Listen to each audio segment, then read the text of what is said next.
Hi, everyone. And so the question is, do we want to pay that money? And do we want to pay more money going forward when there's actually a law that says the UN entity that accepts Palestinians as a member state can no longer receive U.S. funding? So that's part of it, financially, okay? The second part of it is we'd like to see overall UN reform. And as a part of that, I'll just include this in that. Ambassador Nikki Haley has talked a lot about the importance of reform at the United Nations and in entities such as this. We'd like to see the politics kept out of it. And we see with this anti-Israel bias that's long documented on the part of UNESCO that that needs to come to an end. So the United States made the decision after a long deliberative process to pull out. Planning to file lawsuits against this, and he's stating we have seen some political statements of certain sorts made on the part of UNESCO. If UNESCO wants to get back and wants to reform itself and get back to a place where they're truly promoting culture and education and all of that, perhaps we could take another look at this. But we haven't seen that taking place. Israel, my understanding, has also made the decision, but I'll refer you to the Israeli government on that, to do the very same thing. And let me just remind you, Bashar al-Assad from Syria was one of the people who was on the Human Rights Committee at UNESCO. I mean, does that seem to make a whole lot of sense to you? Probably not. Yes, the Pakistani government wasn't respecting the U.S. and was... Our actions in when it comes to those facilities, we believe is perfectly legal. This is going back a few weeks now. We did this with a lot of thought in place, and we did it in a judicious fashion. When it comes to the flags, and I've certainly seen what Russian media has reported, and you so clearly listed that out now, the way that the Russian government and Russian media is reporting this. I can tell you this, the flags at the former Russian consular properties in San Francisco were respectfully lowered. They're safely stored within each of the buildings. I think there's no country in the world that pays greater respect to its own flag and to the flags of other nations. That is something that we take seriously. I can tell you the flag that flew here in Washington, D.C. was also taken down and is safely stored within the building right now. Russian authorities have been told that we would be able to return those flags certainly at their convenience. And do you regard the respectful lowering and storage of the flags as perfectly legal? I just want to make sure that that's legal in your eyes. I can't imagine you taking down a flag from a property that they've had to vacate. Is that legal or not? Yep. That's a real question. I think that's actually a respectful thing to do, to take down the flag, to fold it up, to hold on to it for that government and offer it back to them. There are many governments around the world who wouldn't take that care of another nation's flag. Concerns about the future of... After receiving official notification by the United States Secretary of State, as UNESCO Director General, I wish to express profound regret at the decision of the United States of America to withdraw from UNESCO. In 2011, when payment of US membership dues were suspended, I said I was convinced UNESCO had never mattered so much for the United States or the United States for UNESCO. And this is all the more true today, when the rise of violent extremism and terrorism calls for new long-term responses for peace and security, to counter racism and anti-Semitism, to fight ignorance and discrimination. At the time when the fight against violent extremism calls for renewed investment in education, in dialogue among cultures to prevent hatred, it is deeply regrettable that the United States should withdraw from the United Nations agency leading these issues. At the time when conflicts continue to tear apart societies across the world, it is deeply regrettable for the United States to withdraw from the United Nations agency promoting education for peace and protecting culture under attack. Well, this is why I regret the withdrawal of the United States. This is a loss to UNESCO. This is a loss to the United Nations family. This is a loss for multilateralism. UNESCO's task is not over, and we will continue taking it forward to build a 21st century that is more just, peaceful, equitable, and for this, UNESCO needs the leadership of all states. UNESCO will continue to work for the universality of this organization, for the values we share, for the objectives we hold in common, to strengthen a more effective multilateral order and a more peaceful, more just world. Ladies and gentlemen, it means You could be forgiven for thinking that UNESCO wouldn't be all that controversial. Its mission to promote peace, gender equality, protect important sites like the Statue of Liberty or the Great Barrier Reef. But this summer, it also recognized the old city of Hebron in the West Bank as a Palestinian World Heritage Site. The U.S. says that showed a bias against Israel, one reason it said for its decision. That issue was the same reason that the U.S. stopped funding the agency in 2011, when the Palestinian Authority was made a full member. It didn't pay, but didn't give up its membership either, so its bills kept racking up. Currently, it owes UNESCO $550 million, another reason it says the U.S. is quitting at the end of 2018. The question is, do we want to pay that money? And do we want to pay more money going forward when there's actually a law that says the UN entity that accepts Palestinians as a member state can no longer receive U.S. funding? So that's part of it. The move has been roundly condemned by diplomats. UNESCO is about promoting our ideals and values through culture, education, and science. These values and ideals are very much part of France's DNA, but also America's DNA. This is part of a growing trend of international disengagement. President Trump is taking the U.S. out of more than just UNESCO. He also said the U.S. would pull out of the Paris climate deal, and he walked away from the Trans-Pacific Partnership. He's also threatened to undo the South Korean trade deal, the North American Free Trade Agreement with Canada and Mexico, and possibly the Iran nuclear deal. Still, this is not the first time the U.S. has left UNESCO. The decision to withdraw was made by President Reagan on the recommendation of the Secretary of State. The U.S. left in 1984 over what it said was a pro-Soviet bias, but it rejoined in 2002. Some analysts say this sends a dangerous message. This, to me, is a bad message. And it's a bad message because it says to our allies, we're not going to be a leader anymore. We're not going to play the kind of role that we promised to play after World War II. And to our would-be adversaries, it sends the message, aha, this may be an opening. The United States may be in retreat, and we can fill the void. The Trump administration often says the campaign pledge, America First, doesn't mean America alone. But it is looking more and more like that with each passing move away from the world stage. Cited by the State Department is concern over UNESCO's alleged anti-Israel bias and the organisation's mounting arrears. Well, 6 years ago, member states voted to accept the state of Palestine into UNESCO, a move that angered Israel and its US ally. Washington announced that the U.S. is withdrawing from UNESCO, the UN's cultural body it found in 1945, citing anti-Israel bias and the need for fundamental reform in the organization. The U.S. said that the move will take effect on December 31st.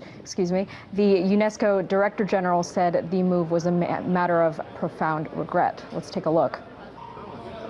It is with deep regret that today I received the letter from the Secretary of State. The decision has been taken, and it's just according to the Constitution and the rules that they will formally leave UNESCO at the end of 2018. But it doesn't mean that we will stop partnering. I will appeal once again for partnerships on these, I think, very important matters, which are a common value that we share with the United States. Washington suspended its UNESCO financing in 2011 over its vote to include Palestine as a member state, and now owes about $550 million in back payments. President Trump has criticized what he sees as a disproportionate contribution to UN institutions. The U.S. funds about 22% of the UN's regular budget and over 28% of UN peacekeeping. However, Washington has maintained an office at the UNESCO headquarters in Paris and hopes to remain a non-member state. But this is hardly an unexpected move, as the Director General Irina Bokova also said that the organization is becoming more and more politicized. But it's unclear what the organization will become without U.S. presence. Indeed, that waits to be seen. Samira Khan in Washington, thank you very much indeed. Well, UNESCO is a UN cultural agency that was founded with the help of the United States back in 1945. It works to ensure that people around the world have basic human rights and enjoy full freedom of expression. Part of UNESCO's mission is to contribute to global peace and the eradication of poverty. Well, senior correspondent for Israel's Haaretz newspaper, Amir Oren, says the US has found a convenient excuse.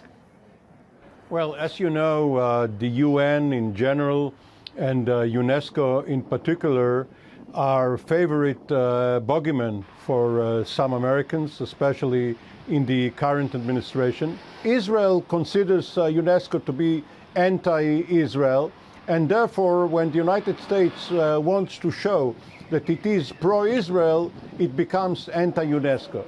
It seems as if it is a very comfortable excuse for the State Department trying to hide behind the backs of pro-Israeli supporters in the United States. It's unfortunate that the United States decided to come out with this anti-Palestinian, in a way, because it's pro-Israeli statement. This is the latest international kerfuffle. The U.S. wants out of the UN's Education, Scientific and Cultural Organization, and it's blaming arrears at the agency, the need for reform, and an anti-Israel bias. Unfortunately, this venue has become politicized, undermining the work of UNESCO across its mandate. It's become a venue for anti-Israel bias. And unfortunately, we are taking the decision to withdraw from UNESCO at this time. UNESCO's outgoing Director General, Irina Bokova, tweeted that she deeply regrets the decision. At a time when conflicts continue to tear apart societies across the world, Ms. Bokova said, "It is deeply regrettable for the United States to withdraw from the United Nations agency promoting education for peace and protecting culture under attack." At the heart of the alleged politicization and anti-Israel bias is a UNESCO decision in July that appears to have been the last straw, when member states voted to designate two disputed holy sites on the West Bank, the old city of Hebron and the Tomb of the Patriarchs, as part of Palestinian territory, despite protests from the US and Israel. Now, the proper thing, in my view, for UNESCO to do was designate them as World Heritage Sites, as is their normal practice, without designating whose sites they were. And so they did step into this. Now, the US, by withdrawing, doesn't actually solve that problem. It probably makes it worse. The US provides a fifth of UNESCO's funding, but Washington stopped paying the agency after it voted to include Palestine as a member state in 2011.